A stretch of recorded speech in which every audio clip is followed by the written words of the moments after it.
Énormément de rumeurs concernant l'iPhone 6 paraissent sur le web, c'est pourquoi nous allons tout éclaircir dans cette news.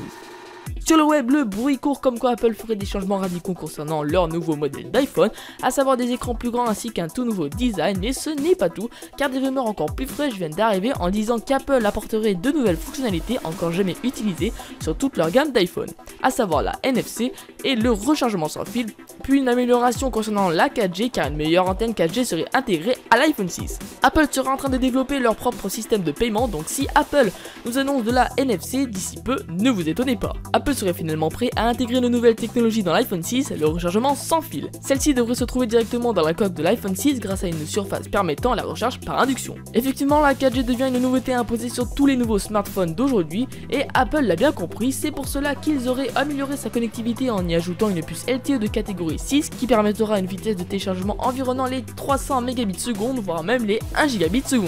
A noter que les appareils actuels d'Apple ne sont équipés que d'une puce LTE de catégorie 4 étant incapables de dépasser les 150 Mbps.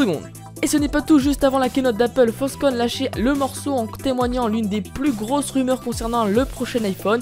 En publiant un communiqué de presse, ils annonçaient qu'ils produiraient une grosse quantité d'iPhone 6 et qu'il serait décliné en deux versions, l'une possédant un écran de 4,7 pouces et une autre possédant un écran de 5,5 pouces. Au sujet de l'écran, il serait également équipé d'un tout nouveau revêtement anti-rayures, même les bordures entourant l'écran seraient plus fines que les précédents modèles d'iPhone. L'écran a effectivement eu des changements, mais même le design extérieur aurait eu des changements par rapport à la coque qui serait elle plus plate mais plus vers un revêtement arrondi comme sur l'iPad. Donc voilà, cette news du vendredi est terminée, j'espère que vous l'aurez appréciée.